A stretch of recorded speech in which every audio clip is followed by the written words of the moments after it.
Hello hi welcome to my channel. UPI payments పై GST బాధుడు ఇప్పటికైతే రిలీఫ్. మరి ఎప్పటి నుంచి ఈ వీడియోలో డీటెయిల్డ్ గా చూద్దాం. మనం ఇంట్లోంచి బయటకు వెళ్ళామంటే చేతిలో మొబైల్ ఫోన్ ఉంటే చాలు ఏదైనా కొనుక్కోగలుగుతున్నాం. ఏది కొన్నా యూపీఐతో అంటే క్యూఆర్ కోడ్ స్కాన్ చేసి డిజిటల్ గా డబ్బులు పే చేస్తున్నాం. ఇంతకు ముందు మాదిరిగా చిల్లర కూడా మన దగ్గర ఉండట్లేదు. సపోజ్ మనం 40 రూపాయలు దేనికైనా డబ్బులు కట్టాలంటే 100 రూపాయల నోట్ ఇచ్చామనుకోండి, షాప్ అతను మనకు 60 రూపాయలు రిటర్న్ ఇవ్వాలి. కానీ 50 రూపాయలు ఇవ్వగలుగుతున్నాడు. 10 రూపాయల నోటు వాళ్ళ దగ్గర ఉండట్లేదు. ఇదే ఇప్పుడు ఎక్కడ చూసినా సమస్య అవుతుంది. ఇక 10 రూపాయల లోపు చిల్లర అయితే భూతద్దం పెట్టి వెతికినా ఎవరి దగ్గర కనిపించడం లేదు. దాంతో మనం యూపీఐతో డబ్బులు పే చేయడానికి అలవాటు పడిపోయాం. మరి యూపీఐతో ఏదైనా కొంటే జీఎస్టీ పడుతుందా? ఈ జీఎస్టీ వార్త ఎందుకు బయటకు వచ్చింది? ఎప్పటి నుంచి యూపీఐకి జీఎస్టీ పడుతుంది? ఫుల్ డీటెయిల్స్ ఈ వీడియోలో చూద్దాం. ఇప్పటికే కొన్ని ట్రాన్సాక్షన్స్ కి యూపీఐ ఛార్జీలు ఉన్నాయి. మరి అవి ఏ ట్రాన్సాక్షన్స్? ఇక మిగతా ట్రాన్సాక్షన్స్ కూడా ఫ్యూచర్ లో జీఎస్టీ వేస్తారా అనే కీలక అంశాలు ఈ వీడియోలో ఉన్నాయి. కాబట్టి ఈ వీడియో చివరి దాకా స్కిప్ చేయకుండా చూడండి. డిజిటల్ ఫైనాన్షియల్ నాలెడ్జ్ గురించి తెలుసుకోండి. నెంబర్ 1, రూమర్స్ కి చెక్. యూపీఐకి మనం ఒక రకంగా అడిక్ట్ అయిపోయామని చెప్పాలి.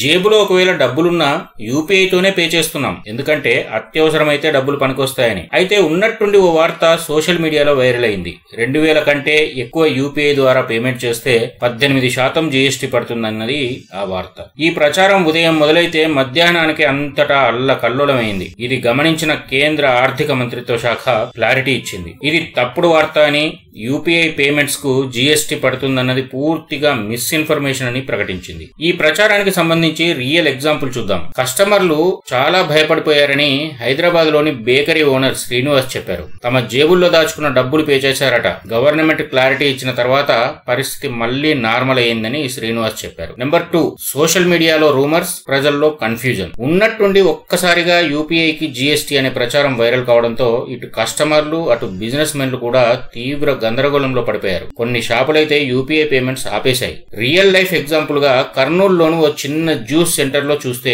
కస్టమర్లు తక్కువ మంది వచ్చారట. ఎందుకంటే యూపీఐ మీద ఛార్జీ పడుతుందట కదా అని వచ్చిన వాళ్ళు మమ్మల్ని అడిగారు అని ఓనర్ రామారావు చెప్పారు. నెంబర్ 3, డిజిటల్ పేమెంట్స్ కు నో ఎండిఆర్. యూపీఐ పేమెంట్స్ లో 2 రకాలు ఉన్నాయి. ఒకటి P2P, రెండోది P2M. అంటే మొదటిది పర్సన్ టు పర్సన్, అంటే మన ఫ్రెండ్స్ కో ఫ్యామిలీ మెంబర్స్ కో పంపించేవి. వీటి వెనుక వ్యాపారం ఉండదు. రెండోది పర్సన్ టు మర్చెంట్, అంటే ఏదైనా కొన్నదానికి చెల్లించే డిజిటల్ మనీ. ఇది షాపుల వాళ్ళ అకౌంట్లకు ట్రాన్స్ఫర్ అవుతుంది. అయితే person to merchant P2M transactions పై ఎండిఆర్ ఉండదని 2020 జనవరిలోనే సిబిడిటి ప్రకటించింది. అసలు ఎండిఆర్ అంటే మర్చెంట్ డిస్కౌంట్ రేట్. అంటే ఎండిఆర్ లేకపోతే ఎలాంటి ఛార్జీలు పడవు, అంటే జీఎస్టీ కూడా పడదన్నమాట. దీనివల్ల చిన్న చిన్న షాపులు అంటే టిఫిన్ సెంటర్లు, టీ స్టాల్స్ కూడా యూపీఐ పేమెంట్స్ యాక్సెప్ట్ చేయడం ప్రారంభించాయి. రియల్ లైఫ్ ఎగ్జాంపుల్ చూద్దాం. యూపీఐ పేమెంట్స్ వల్ల తనకు బిజినెస్ పెరిగిందని, అంతకు ముందు కంటే బాగా సంపాదించుకోగలుగుతున్నానని విజయవాడలో Lakshmi tea stall owner Shanthamma చెబుతున్నారు. నెంబర్ 4,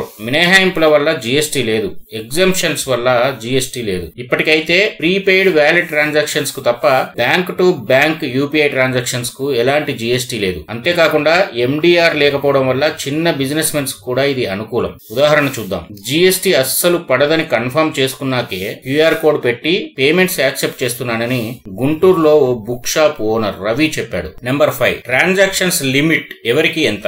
P2P అంటే పర్సన్ టు పర్సన్ ట్రాన్సాక్షన్ కు 1,00,000 వరకు లిమిట్ ఉంది. P2M అంటే ఇంతకు ముందు చెప్పుకున్నట్లు పర్సన్ టు మర్చెంట్ కోసం కొన్ని సందర్భాల్లో ఈ లిమిట్ 2 లక్షల నుంచి 5 లక్షల వరకు పెంచారు. హాస్పిటల్స్, ఎడ్యుకేషన్ ఇన్స్టిట్యూషన్స్ వంటి వాటికి ఈ వెసులుబాటు అంటే ఫ్లెక్సిబిలిటీ ఉంది. రియల్ లైఫ్ ఎగ్జాంపుల్ చూద్దాం. హైదరాబాద్ లోని హాస్పిటల్లో అయిన బిల్లు 1,80,000 రూపాయలు యూపీఐతో పే చేశారు. కొత్తగా కేంద్ర ప్రభుత్వం పెంచిన లిమిట్ తో ఇది సాధ్యమైంది. గవర్నమెంట్ ఇన్సెంటివ్ మెజర్స్ అంటే ప్రభుత్వం ప్రోత్సాహకర చర్యలు. 2023లో కేంద్ర ప్రభుత్వం 2,000 రూపాయల లోపు పేమెంట్లకు ఎంకరేజ్ చేసేందుకు ఒక స్పెషల్ స్కీమ్ తీసుకొచ్చింది. దీనికి 1,500 కోట్ల బడ్జెట్ కేటాయించారు. ఎగ్జాంపుల్ చూద్దాం. ఈ స్కీమ్ వల్ల బ్యాంకు వాళ్ళు తమకు క్యూఆర్ కోడ్ డివైజ్ ఇచ్చారని, దీనివల్ల తమ బిజినెస్ బాగా పెరిగిందని సంగారెడ్డిలో టిఫిన్ సెంటర్ ఓనర్ మజీద్ చెప్పారు. నెంబర్ 7, యూపీఐ ట్రాన్సాక్షన్స్ పై ఛార్జీలున్నాయి. అవును, కొన్ని రకాల ట్రాన్సాక్షన్స్ ట్రాన్సాక్షన్స్ పై ఛార్జీలు ఉన్నాయి. డైరెక్ట్ గా చేసే యూపీఐ పేమెంట్స్ కు ఛార్జెస్ లేవు గానీ ఏదైనా వ్యాలెట్ కు డబ్బులు ట్రాన్స్ఫర్ చేస్తే మాత్రం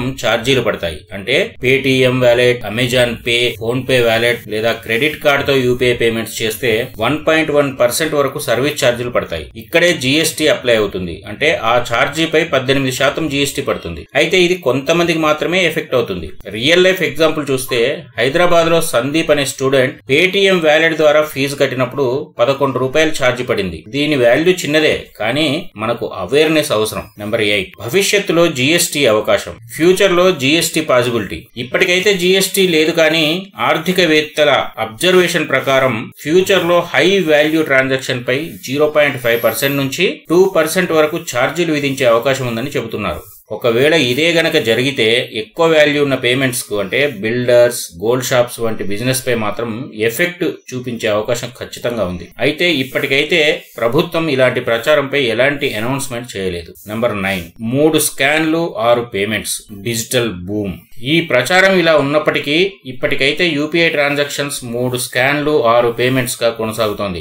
national payments corporation of India NPCI లెక్కల ప్రకారం 2019-20లో యూపీఐ ట్రాన్సాక్షన్స్ వాల్యూ 21.3 లక్షల కోట్లు కాగా 2024-25 నాటికి ఇది 260.56 లక్షల కోట్లకు పెరిగింది. అంటే కేవలం 5 ఏళ్లలోనే ఇది దాదాపు 12 రెట్లు గ్రోత్ అయింది. మన దేశం క్యాష్ లెస్ కంట్రీ దిశగా స్పీడ్ గా పరుగులు పెడుతుందనడానికి ఇది ఒక రియల్ ప్రూఫ్. నెంబర్ 10, క్యాష్ ఇక కనిపించకుండా పోతుందా? అంటే నగదు అంతరించిపోతుందా? చిల్లర కోసం ఎదురుచూపులు, షాపుల్లో చేంజ్ లేదన్న మాట, ఇలా చిన్న చిన్న ఇబ్బందులు యూపీఐ వాడకం పెరగడానికి కారణాలయ్యాయి. ప్రజల దృష్టిలో ఇది సేఫ్టీ అండ్ స్పీడ్ సిస్టమ్, అంటే భద్రమైన, వేగవంతమైన పద్ధతిగా ముద్రపడింది. ఓ రియల్ లైఫ్ ఎగ్జాంపుల్ చూస్తే ఎప్పుడు జేబులో చిల్లర వేసుకొని తిరిగే బాధ లేదు. QR కోడ్ స్కాన్ చేస్తే చాలు, చిల్లరతో పని లేదు అని ఖమ్మంకు చెందిన స్టూడెంట్ లక్ష్మణ్ చెప్పాడు. అంటే యూపీఐ మన లైఫ్ లో ఒక పార్ట్ గా మారింది.